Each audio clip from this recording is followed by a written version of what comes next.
Well, Belal, I know you've been calling for a lot of fights with a lot of top five opponents since your last win, but now you're fighting Sean Brady here in Abu Dhabi. So now that is the week of the fight. What are the emotions leading up to this fight? Feeling good, feeling great. I had a good camp. I just feel like emotionally it's just another hurdle I got to get over, another guy that I got to prove to the doubters that I'm the best guy in the division, and Saturday night I prove it. Sean is obviously an undefeated high-level welterweight prospect, and I remember I spoke with Paul Craig when he fought Jamal Hill, and he said, who at the time Jamal was undefeated, he said it's dangerous being undefeated fighter in the UFC because you haven't tasted defeat yet. Do you agree with that statement, and do you think Sean is maybe like overconfident knowing he doesn't have that L on his record? I've been in the UFC. I've been undefeated before, and I know what it feels like. Obviously, he probably has all the confidence in the world. He's just coming off a big win against top 6 guys. So the way that he tried to call it out on Twitter, acting like he could beat me and all this other stuff, that's what motivates me more. Because when people do that, when people talk trash, the last 3 guys that I fought, they were all more so very nice, very respectful, the nicest guys in the world. Damian Maia, Wonder Boy, Luque, like so nice. So it feels good to have somebody that I don't like. That, all right, you call it out, you called me out, you're saying I'm running, you're saying I'm doing this, blah, blah, blah, trying to talk all this big game. Now all that talk, you gotta show me now Saturday. And, be careful what you wish for. Do you actually not like him, or is this just you're preparing to fight him and this is the mindset you're in? No. I mean, I was with a couple other guys. There's some guys like Wonder Boy. I was trying to figure out some way I should hate him, man.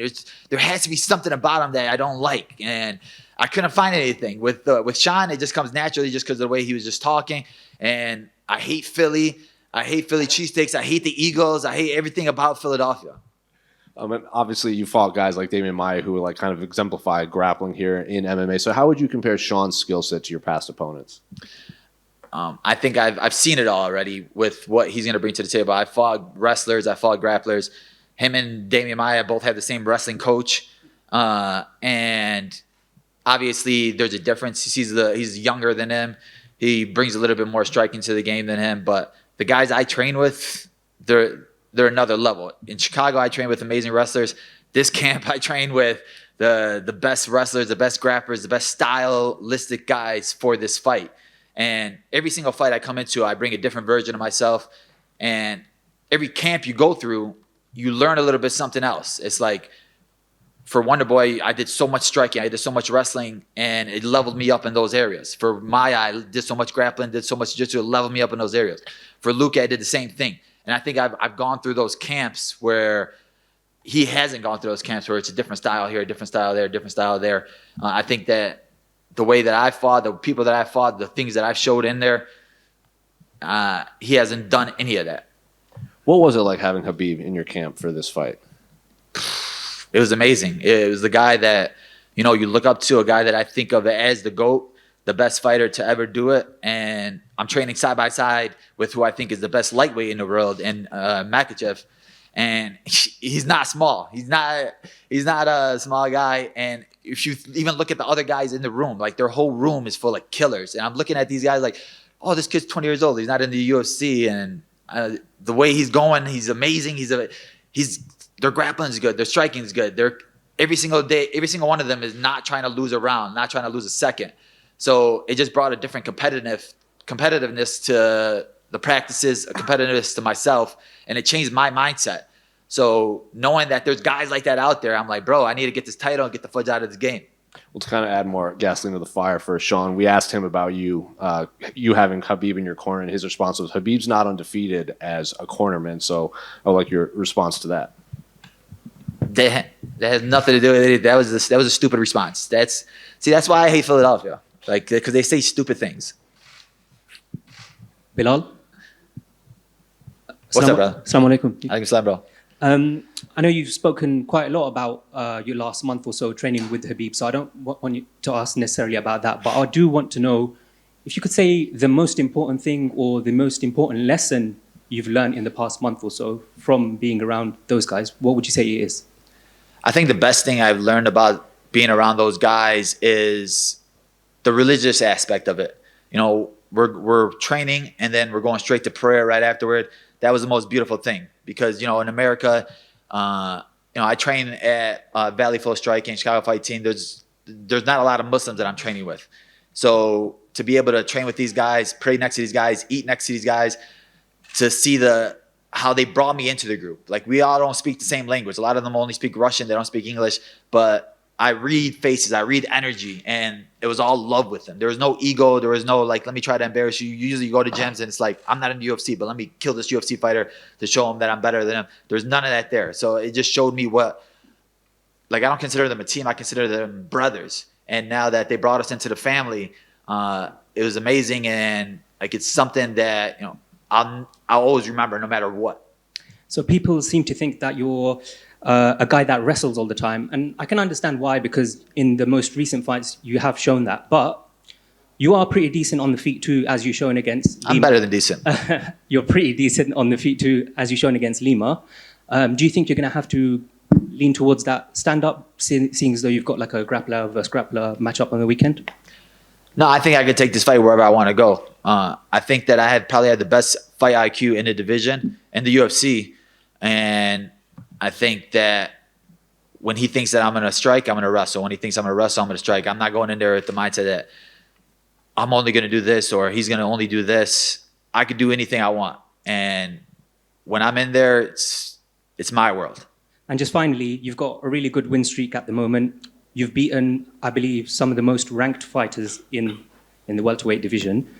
Do you want a title shot next, or is a fight against Colby or Hamzat interest you?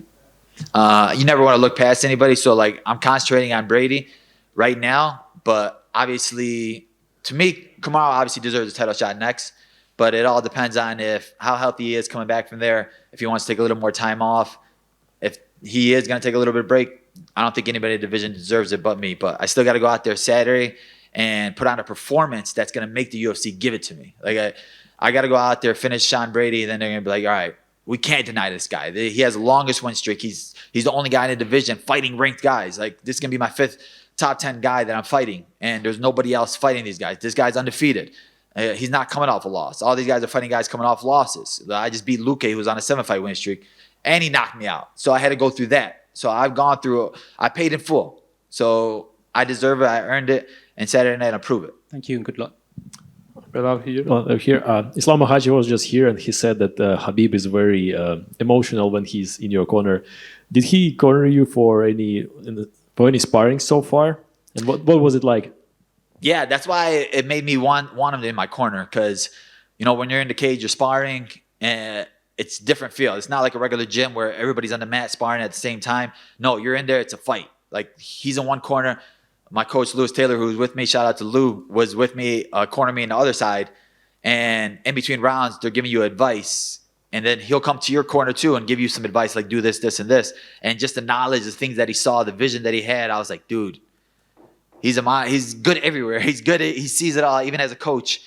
He's just not a fighter. So I was like, bro, I got to have you in my corner. He's like, for sure, I'm going to have you there. And for me, I think that the connection that my 3 corner coaches had, him, Lewis Taylor, and Mike Valle, like, they all clicked. There was no egos or anything like that. So I think it's going to be a perfect corner. So Islam also said once you do something wrong, he goes crazy. Yeah, that's the beautiful thing about it. You watch like The Last Dance with Michael Jordan and the Bulls, and how his teammates would say, oh, he would always yell at us. He would always do this. He wants greatness out of his teammates, though. And that's what I think that Khabib is. The greatest people want greatness out of their guys. He sees it in you. He doesn't want you to, it's not about him or his ego or anything. He just wants you to achieve your goals. And everybody on that team can be a champion. And he knows that, but he just wants you to do all the right things, all the things that you need to do to get there. He doesn't really care. He's always on his phone. You have those coaches that, he's achieved everything. He's a champion. He has all the money in the world. He has this, this, and this. He doesn't need to be here. But for him to give us his time and knowledge, we have to show him the respect to give him our effort, our blood, our sweat, our tears. And that's what we gave him this camp. Thank you. Hi, Bilal. Hi, Bilal. What's up, brother? Last few fights have been 5 rounds main event, and the camp would have been different for those. This is a 3-rounder. How different was the camp, and whether from the first minute of this fight whether you would be able to put a pace against Sean Brady? Yeah, it's a different pace. You don't want to sit there and sit back and read a little bit too much. Now it's we go go go go go, and we wanted to hit certain amounts of heart rate during sparring. We wanted to get going right away during sparring, and not sit back as much. So we all figured that out. I think that we're right where we need to be, and Saturday night, can't wait. Thanks, Bilal. But what's your expectations about the crowd on Saturday? Do you feel like you're home here? I'm sorry, I didn't hear you. What's your expectations about the fans on Saturday night? Do you feel like you're home here? Yeah, I feel like it's home here, man. It's been amazing. The hospitality I've gotten in Abu Dhabi and Dubai, the people, the energy, it's like they've all been way too nice. And being from America, everybody's out for themselves. Everybody's always looking out for themselves. Everybody's trying to take something that you have. Here, everybody's trying to give you something that they have. Everybody's trying to give you their time, their energy, show you things. And it's like being here for 5 weeks, you start realizing what, like, this is what life should be. This is what people should be like. And it makes you want to move here because it just the comfort here, the knowing that, I could leave my wallet at the mall and be there tomorrow and all my money will still be there. There's nothing like it. Thank you. Just wanted to get your prediction on the trilogy between Leon Edwards and Kamaru Usman. If the trilogy, I think that, we saw it in this fight. We saw what Kamaru did to him. We saw that Kamaru was on his way to victory. But it's the fight game, and anything can happen in the fight game. One zig when you should have zagged, and you go to sleep. I think that for Leon Edwards, he's going to have to mentally, go through the trenches right now in camp because he broke in there. He showed it. He had his head down, wasn't looking at his coaches.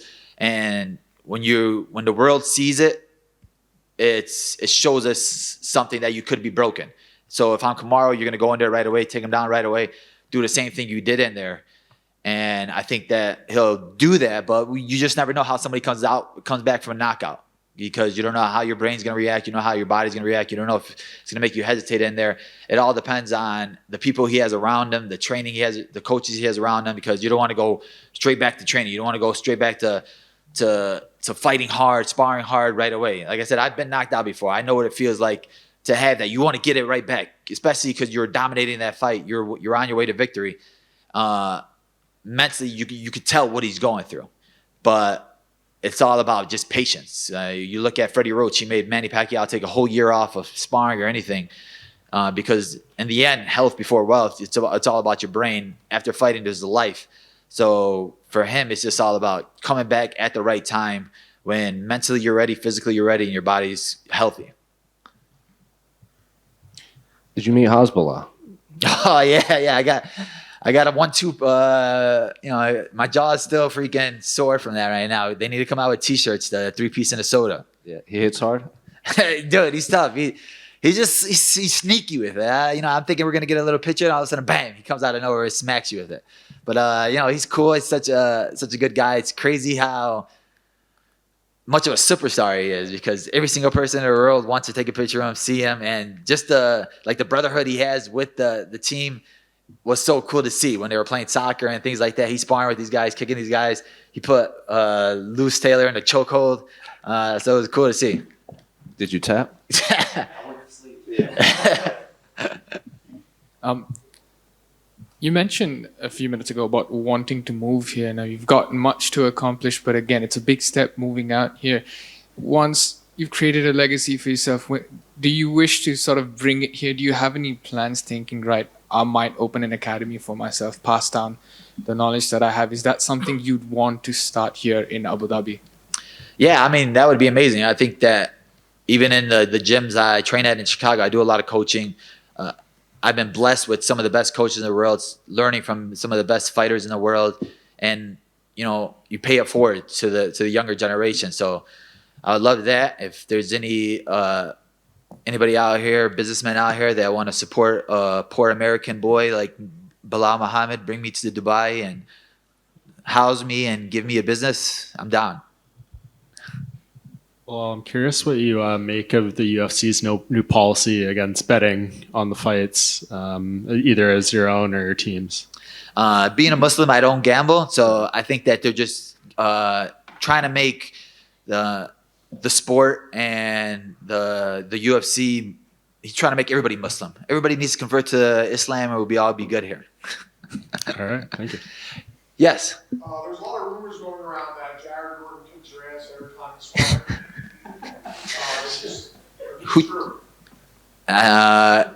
No comment. I don't know where you're getting those rumors from. It's probably from the same camera guy that brought out the Draymond Green story. But I'm gonna find you. Thank you guys. Hold on. Can you just post for some